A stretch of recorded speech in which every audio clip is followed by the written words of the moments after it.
thank you for joining us again for another series of our candid conversations. This time, it's so neat because we get the chance to also do a live podcast at the same time as we're interviewing and having this discussion. So I'm lucky in that I get to see each of our guests today, but for those listening, no doubt it will be an awesome conversation. So today our theme is on the topic of change management. And there is really, I can't think of any other industry that has been more impacted by just this topic of change than the hospitality industry. And when you think about the hospitality industry, maybe each of us as guests think about the experience that we have when we stay at a resort or a hotel and what that looks like for us. But if you're a part of that industry, you have a totally different set of not just the guests, but you also have the employees, you have the owners, you have the shareholders, you have a lot of people that you need to make sure are safe and happy and feel good about the experience that's going on. In addition, when you think about people that are in quarantine, for some of us, right, we make an adjustment, we have a work from home, we're doing our Zoom call as we're doing this interview right now. But if you're in the hospitality industry, you also have people that are on property that don't necessarily have the opportunity to work from home. Or something that I think bugged me, at least at the beginning, was this whole concept of like Netflix and chill. I'm like, I don't know what Netflix and chill everyone else is talking about, because we're in technology and there's absolutely the opportunity to continue moving forward just remotely. So a lot of change and adjustment that each of us has to be really cognizant of, and even more so in the hospitality industry. And when they think about making changes in terms of safety, it's also really looking at extreme OpEx changes and making adjustments to what's happening in our environment. So with that said, I couldn't be more excited to welcome our guests today. We have four awesome people.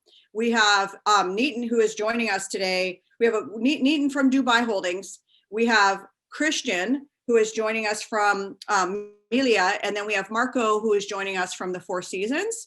And then we also have Alex, who's joining us, who runs our hospitality industry business unit at Oracle. So what our hope is today is, when we think about candid conversations, the goal was to get to a point where we could recognize ourselves in the conversation. And when we talk about the primary stakeholders here, right, we can be guests in this conversation, we can be owners, we can be shareholders. There's a lot of different components of being a part of the hospitality industry, and it touches every single person that's a part of this discussion today. So what we thought we would do is just get started, maybe Alex, with you, to get a sense of, you're looking at all across this industry, what's happening. And it would be great if you could just share, what are you seeing today? What are some of the discussions that are going on? Let's get some context of what you are observing, and then we'll go into some more specific questions. How does that sound? That sounds great. Thanks, Anasuya. I'll just reiterate what you said to open, and that's the impact that this crisis has had on the hospitality industry is extremely severe. And the speed at which these companies, whether you're a brand or a hotel owner or a management company, have had to adapt has been absolutely amazing. And I think of it in a sequence of events. The first one was really to secure liquidity. When it became apparent that there was going to be a prolonged crisis, there was a mad dash for liquidity to make sure that companies had cash flow to sustain the crisis. And then companies immediately flipped into to closing properties. Thousands, actually tens of thousands of properties globally closed down in that March, April, May timeframe in response to the crisis. And keep in mind, these are properties that in many cases hadn't closed for years, and in some cases even decades. This is a 24/7 operation in the vast majority of the industry. And then shortly thereafter, as properties start to reopen, brands and hotel operators adapt to this concept of contactless guest journey, and this is in an industry where human contact is part of the fabric of the industry. And all this happened within a matter of weeks and months. And I want to compliment the gentleman on this call today with the adaptation, perseverance, rapid change, and optimism. So that's a little bit of context. In terms of hot topics, at this particular moment, we're seeing a resurgence of COVID-19 cases around the world. And what we're seeing now, though, is more of a bias to stay open versus to close back down again. And I'm sure the folks on this call will have some commentary there. Everyone is, when we think about the full catalyst for recovery, we talk about the vaccine. Certainly, the industry is looking at business, group, and meeting travel as being an absolute critical need for full recovery. And then I'm sure my industry colleagues here can talk about doing more with less. When the industry took cost out, it imposed a new requirement or imposition on employees where there are now fewer of them, but still have to perform the same tasks and in some cases more. So this concept of doing more with less is another hot topic. And somebody once said, change is the only constant. The amount of change that's happened in this industry in such a short period of time is really unbelievable. And the way that the brands represented here today have adapted is inspiring. Yeah, thank you, Alex. It really helps with the context. And I know everyone, depending on where they are, has like these resorts or these hotels that sort of mean something to them personally. They have memories that they, for the holidays. And I'll just give an example. I'm here in San Diego, and there is a resort here that, it's just like the icon of the holidays. You'd go for a celebration, you'd go for, whether it's, a family event or a birthday, and no matter what, it was open. And when I got the note, it gives me chills when I think about it, that said the entire resort was closing. It made me so sad. And I can't even imagine, and I didn't even mention the global nature of the conversation. We have Chris here, who is dialing in from Mallorca. We have Marco in Toronto. We have Neetan in Dubai, all over the world, that commonality of all of us having that similar experience. And so what we'd love to do is just maybe, Neetan, I'll start with you. How are you prioritizing all these different stakeholder needs? So it's not just the guests, as we talked about, but it's the whole ecosystem around the resorts that you need to take into consideration. And so I'd love to ask each of you, what are you doing and how are you prioritizing those different needs of the different stakeholders? And maybe we can start there with Neetan, with you. Yeah, thank you. I think what Alex said is spot on, right? It's almost as if he was here with us as we went through this phenomenal change at pace, right? But maybe there is one angle, besides safety and then getting our staff to work remotely. I think there was another need that came through, which was of deeper staff engagement. Yeah.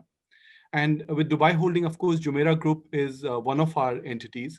So from a portfolio perspective, maybe I'll throw two examples and then hand it over to my other colleagues, right? So I think what we perhaps did well there was getting staff engaged. So we ran programs by staff for staff, right? So every Thursday evening, we would run something to engage with our staff. For example, one of our great Jumeirah cooks ran a cooking class, and everybody joined in Jumeirah, right? So, there was a need, as you can imagine, right? Remote working, all this pressure, right? To get together with colleagues, not being able to go to office and interact and have those coffee sessions. So that was one, need to get staff to engage a bit more on the entertainment side, softer side, rather than the hardball, just work oriented.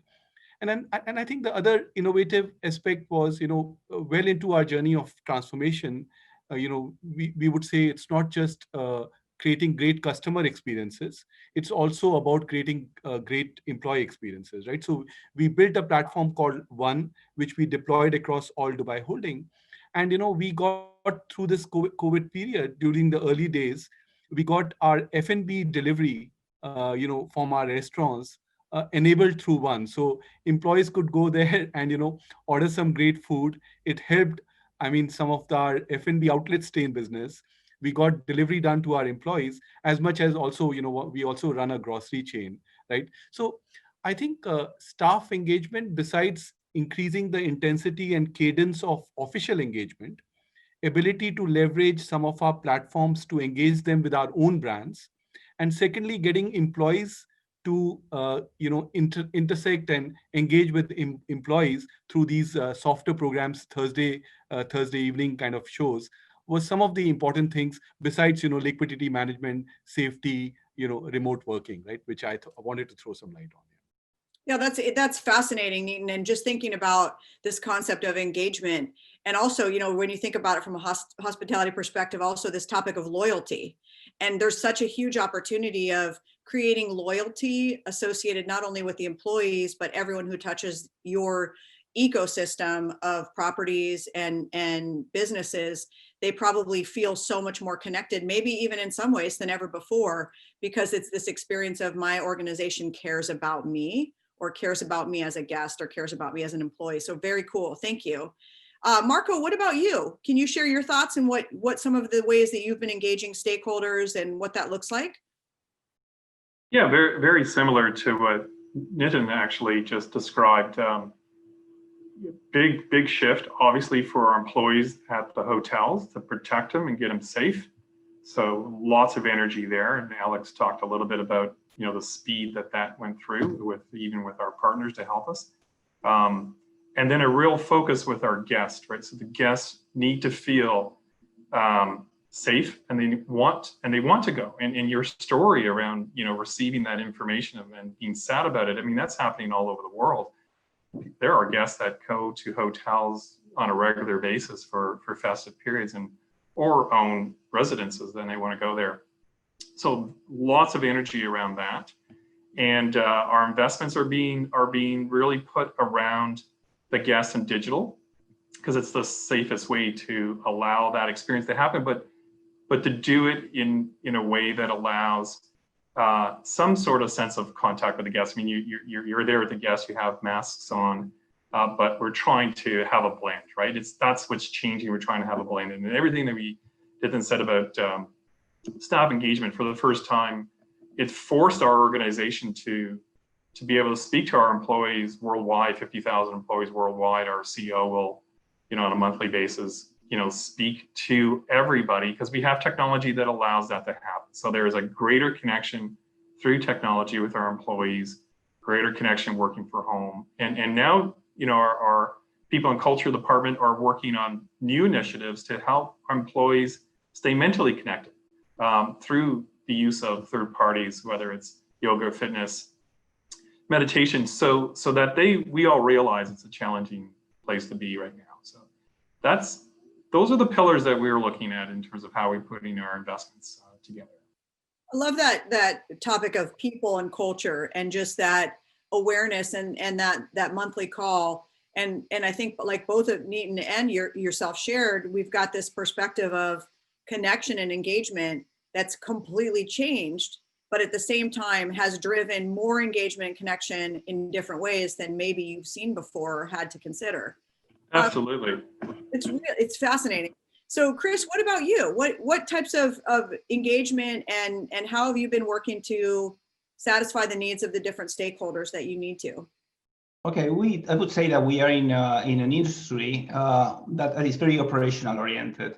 So a challenge that, like the one we are living, is something that has united us very much. So the morale is pretty high in terms of, okay, we are facing a very difficult situations, but we are used in our industry, in our hotels, to have difficult new situations every day. So that has united us in a certain way.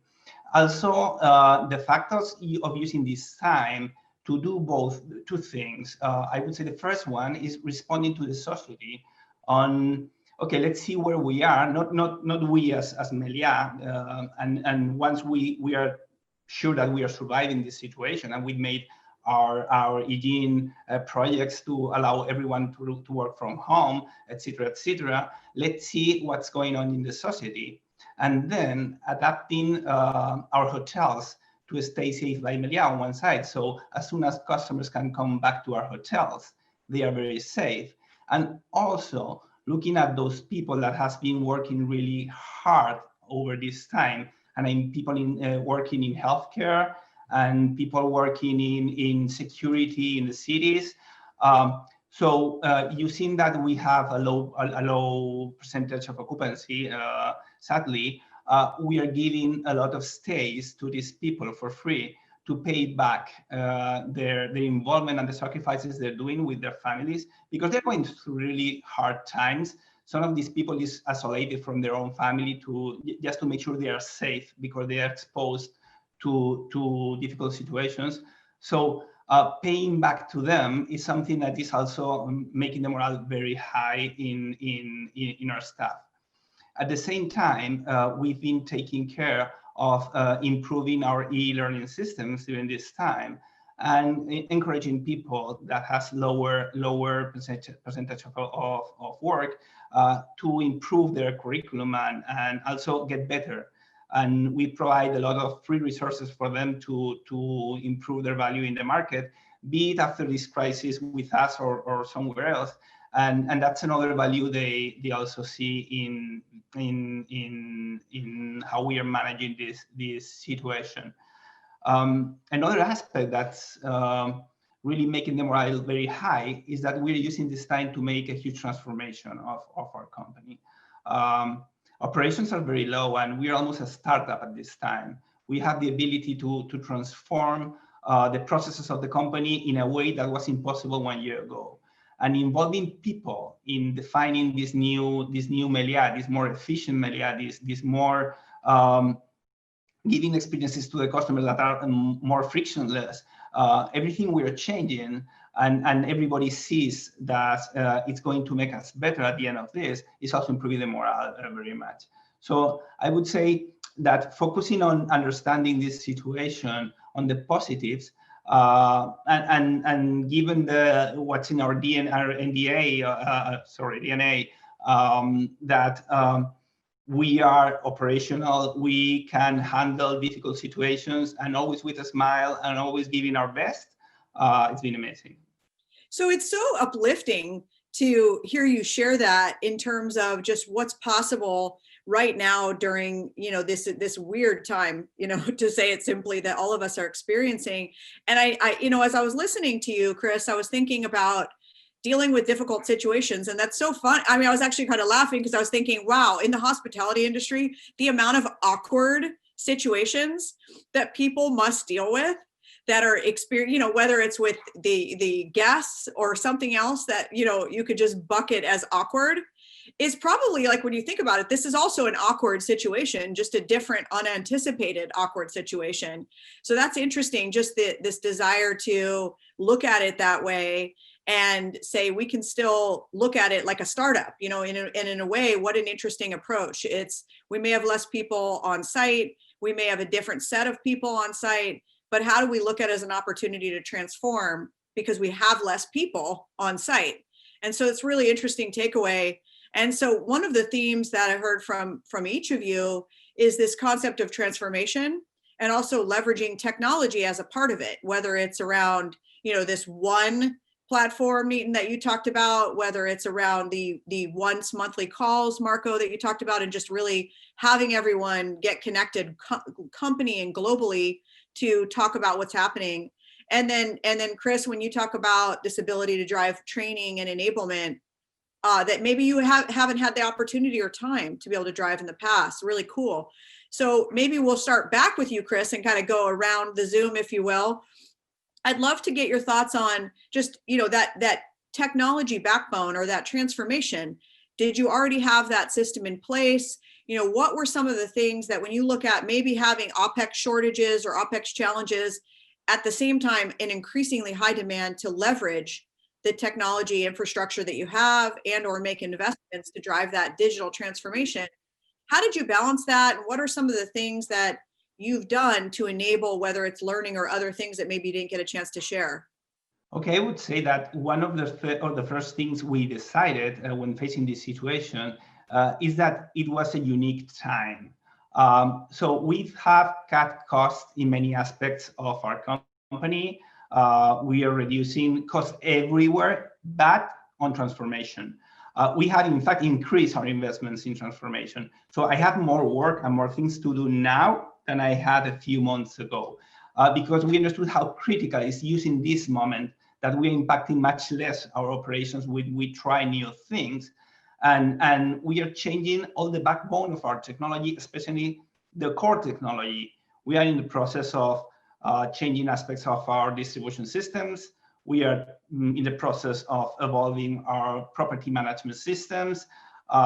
We have dramatically improved our e-learning systems, which we had once, but we have dramatically improved them, adding more content. So we are digitalizing all of our back of the office process of our back of the office processes. We are changing our purchasing systems. Almost everything that's critical in the company is being changed now. So I'm very busy. I'm a very busy guy now in the company. So you're not doing Netflix and chill. No, that's not my case. Marco, what about you? We were very, very fortunate to, we were changing our enterprise technologies when COVID happened. We were almost at the end of the project. We were moving away from 25 years of Lotus Notes and IBM Mail in a very decentralized way of working. And now we're all on the Microsoft platform globally. And that really saved us because we were able to connect everybody, all, instantaneously. And I think the eyes of the company, their appreciation for technology and for our department really raised because we've talked about that over the years, but now they were living it and breathing it. And so the aspect of change was upon them, and they couldn't wait to use it. And we got all kinds of positive feedback. So that was very, very fortunate for us. I don't think if we were in that situation, it would have been a very difficult time for our department and the company to stay connected. It would have been very, very, very hard. And then with respect to anything that we're doing for the guest, we already have a very robust technology platforms with mobile and chat technology, and that's just taken off even more so for the guests that want to use it or want to connect. So we're very good that way with the digital side of the guest. That was already in place, so we just continue to expand it. I think those two elements really made a material difference. But as CIOs, the world has changed for us. It's changed in some regard for the better because the need for technology is even more so requested by our hotels and our corporate offices than ever before. So we're in, I can see why Chris is so busy. Yeah, no, it's interesting. And, there's a resort also that I had actually planned to go to with my son for his spring break in April, and we had to cancel. And the coolest thing is I follow them on Instagram, and we get little videos of the fish, or it was in the Bahamas, and of the dolphins and what they're doing. And here's what's happening in the resort today. And that's what I think of, Marco, when you share that, is that opportunity for guests to feel like they know what's happening with their resort. Right. And they're exactly. A part of it. And that's got to feel so rewarding, to see, wow, we can connect with guests this way. It is. It's incredibly rewarding because we were doing it, but now we're doing it at a different scale. Yep. And now every department, whether it's in the hotel or corporate, are recognizing what they can do, and they're looking for more ways to leverage technology. There were always those ideas in the business around technology, but this has really moved it forward quite quickly. Yeah. It's like taking those ideas and it's like, guess what? We're doing them right now. Yeah, we're doing them right now, and they just want them very quickly. So the rate of change is upon us very, very fast. Neetan, what about you? What sort of insights might you be able to share in terms of this digital transformation and some of the things that you've experienced? Yeah, I mean, it's been, I couldn't agree more with Chris and Marco. It's been so busy, and thank God for that, right? I mean, given the circumstances, we are grateful to be busy, right? And I think three potential layers, right? One was fix the basics, infrastructure, some of the laptops, networks, some of that cleanup, right? That you never get to do, right? So taking a pause, fixing the basics at the infrastructure level. Then the second layer was digitization, rapid digitization, yeah, which means existing processes. We put a new loyalty platform, cloud native loyalty platform into play. I mean, think about it, during COVID times, just something as simple as electronic signatures, one guy running around for wet signatures, coming to your home if you're a signatory, authority, and you having to come out, sanitize. So, thankfully we got the approvals to get rapid digitization. Yeah. And then off late in the last quarter or so, we've kicked off an accelerated number of our transformation programs, right? So Jumeirah.com, the channels, digital experiences for our employees, the one platform. I consider the Opera cloud transformation as a transformation The reason being, we just don't want to do a system implementation, right? We want to deeply simplify our business, demystify the processes, put AI into place.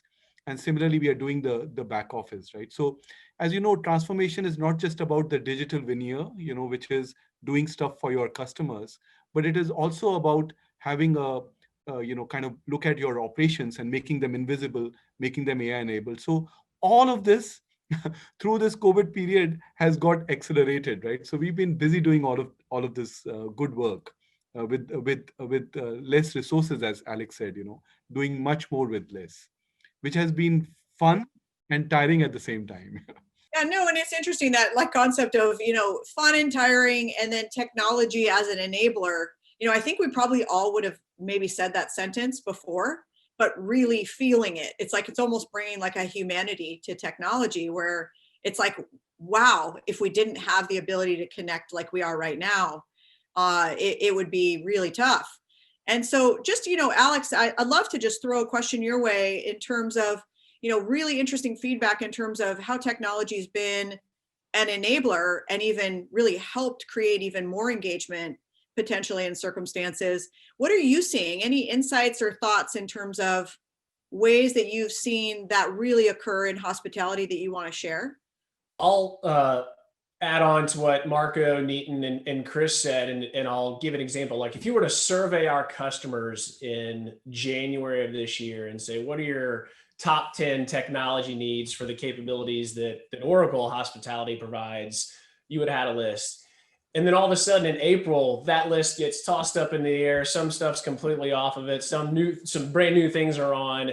And, technology companies have product roadmaps and priorities. And there was a period of rapid reprioritization in order to meet a rapidly changing demand profile from our customer base. And most of that was really around the digital transformation that each of these gentlemen talked about. I mean, Marco talked about mobile check-in and guest messaging. The interesting thing about hospitality is that it's a very expansive ecosystem. So there are literally thousands of different technology providers, and they integrate with our core systems. So we spent the better part of April, May, June focusing on how do we enable rapid integration into our core technology with new partners, where customers were coming to us saying, hey, we got to do this contact-free payment, or we got to do this touch-free guest journey, or we have to do this new guest messaging, and we need accelerated certification and integration. So we spent time removing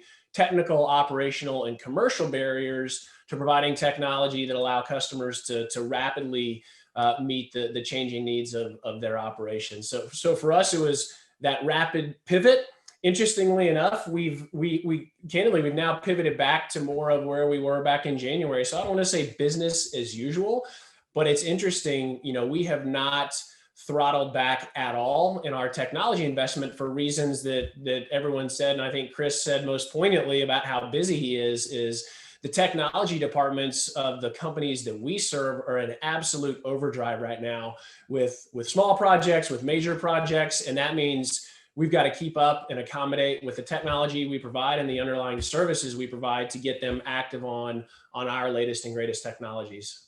Yeah, no, and what I'll do is sort of combine, a question I was thinking of asking each of you next into one, which is this, sometimes we call it a halo effect. I think and I might pronounce it wrong, it's like hygge. It's like a Danish, I think, term. I'm sure I'm getting it wrong. I'm sorry in advance globally, but it's this concept of like coziness and comfort and home. And I'm wondering if, when you think about technology, it seems like there's almost a greater appreciation, whether we want to call it a halo effect or something like that creates this connection or feeling of coziness with each other and with our guests and that connectedness. And I'm curious, when I think about what's the current mood and environment for each of your establishments, is there a greater appreciation for whether it's technology or your guests or your employees? Are you experiencing that sort of halo effect? And if so, what does that look like? And maybe I'll get crazy and go, Marco, how about you? If you could share with us your thoughts. Are you seeing an increased halo effect or appreciation for technology or appreciation for each other, employees? What's that sort of mood or experience that you're having? Where there definitely is an appreciation or halo effect in the area of technology. And as CIOs, we're benefiting from that halo effect. And we can do things to help. All the hotels around the world are all trying to solve very unique challenges, even by market. So you see, listen to Alex talk about what they're doing at Oracle to try to accelerate that. That's actually great, because it's not all the same process that's unique all around the world. So all the markets are very different. So there's a halo effect on that part. There's a halo effect clearly with our employees that can connect. Where in the past, we got the pleasure of going to visit the hotels and seeing people and connecting in person. And I think everyone's missing that. But the next best thing is to get on Zoom calls or video calls, which weren't really used that much in the past few months, the last year or so. And now everybody is using them, and there is a sense of connection. There's a halo effect there. And then as you go down clearly to the guest, anything that we can do to make the guest feel better, either leveraging technology so that their experience where they're going. And some of the hotels, especially resorts around the world, have quite a large group of people that are still going, and so the individuals that are the guests that are going to those hotels, they're relying on those memories and halo effects with respect to technology and the guests in a very peculiar way. So I think it's a great term that we used, and you're seeing it across many different stakeholders are benefiting in different ways. Yeah, that's great feedback, Marco, and really just interesting to hear, because I think for many of us, we have our only, our singular experience with our resort or, the hospitality ecosystem that maybe we have our own experience with. But to see it from this whole broad 360-degree view is really fascinating. Chris, what about you? Any thoughts or perspective in terms of this halo effect, whether it's around technology or your stakeholders? Well, I would say both. Over the last years, technology has become strategic in most companies that are going through this digitalization process or transformation. And everybody knows that using technology to improve their efficiency and their incomes, it's key. But the actual effect of seeing first person on your eyes that you need technology to survive, because otherwise you cannot operate, and anybody can operate. That also has improved much more this halo effect, which I think was a little bit in place over the last few years, but it's much more now. At the same time, I would say that nothing unites more to people than an external threat. And you can see that in the changes we're doing in our resorts. We are mostly focused on leisure resorts, so people are very happy to go back there when they can do it. And this summer we have had some few properties in Menorca, in some islands, that have been really successful, and people has gone over there and felt safe. And you could see how even with those subtle changes that's been in the process that made the experience a little bit different from what was in the past, everybody adapted so fast and was so happy to be able to enjoy holidays, to enjoy that weather, that sea, that experience, and that bond that they were creating with the staff in the hotel, because they both wanted to be safe. So everybody wants to be safe and to play by the rules. This is a mood that you can feel in the air. I had the opportunity to visit some of our properties during the summer, and you could feel the engagement also of the staff with the people, because they were so happy to see them coming back, and every week a little bit more over the summer. Then it went away when the season ended, and very fast this year. It's sadly very, very, very fast. But those few weeks in those properties were magical. Yeah, no, and it's that feeling of returning to home and really, really appreciating, right? There's that phrase, you probably know it better than I do, but you don't appreciate home as much as when you travel, and then you come back and so I think people are almost having the reverse, right? It's they appreciate their quote home away from home differently, because they get to be there and they appreciate it. We all appreciate when we get to be in these places, but they really appreciate it in a different way than before. And seeing that person or that team that they connect with, that they're used to seeing every time they come to visit the resort, has a different level of, I think, value. Neetan, what about you? Any thoughts, feedback that you could share? Yeah, maybe a different perspective, right? So halo effect with respect to adoption and change management, yeah. Mhm. And I think adoption and change management follows that bell curve, right? So the innovators are off the blocks in any case, they will adopt it. Technology comes in, bang, they use it, right? The cynics will resist it, but I think with the current situation, we pushed, the situation pushed them to use it, right?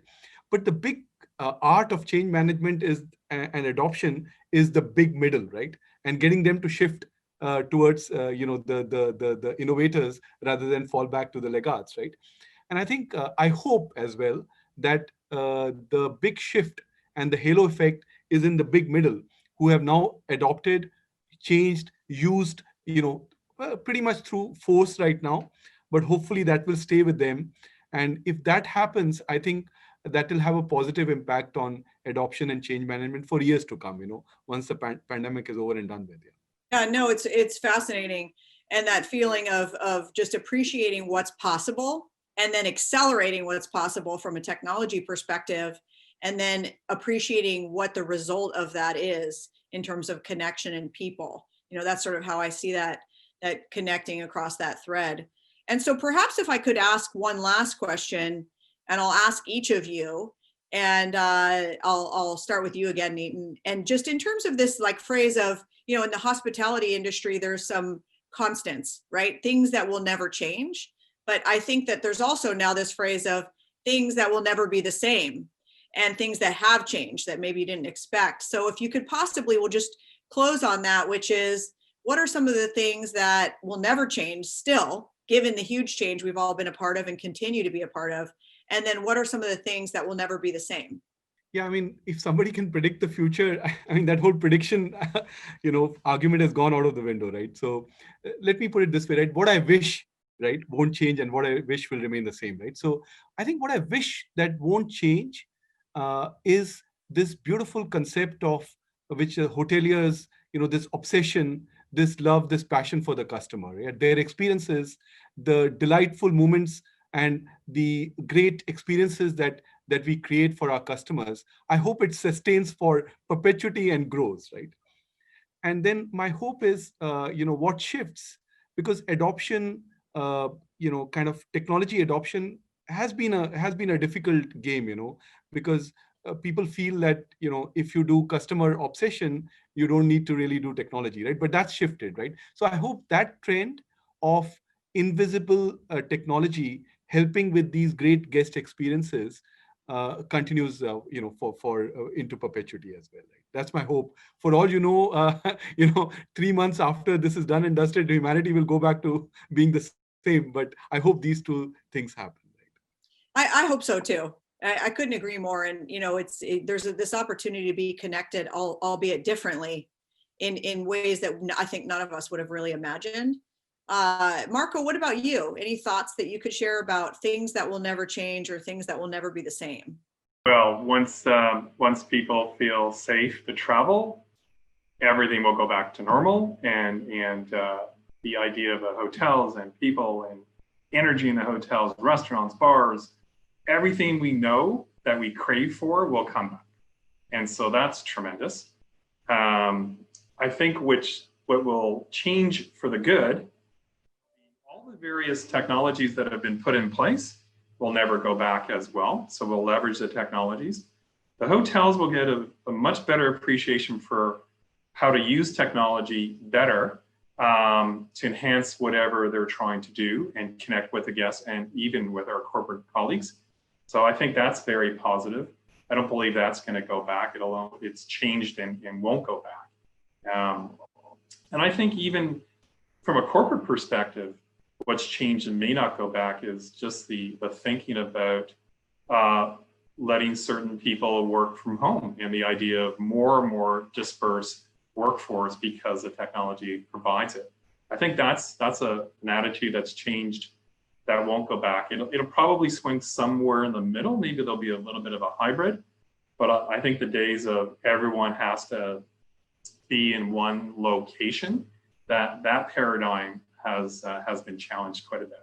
And I'd say, Marco, I think there's plenty of people out there that hope that doesn't change. You know, that is the new normal, in the sense that we can really be able to work remotely in super effective ways.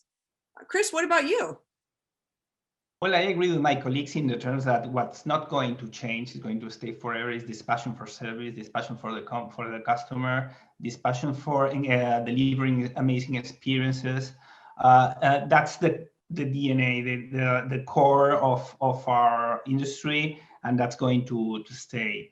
What's new, and it's going to stay too, is those technologies that we are using to remove friction from the interaction from the guests with the hotel, removing part of the interaction they had with the staff before. This is going to stay. I think it will change when this is gone, and in the way that that will allow the staff of the hotel to have more valuable interaction with the guests instead of operational interaction with the guests.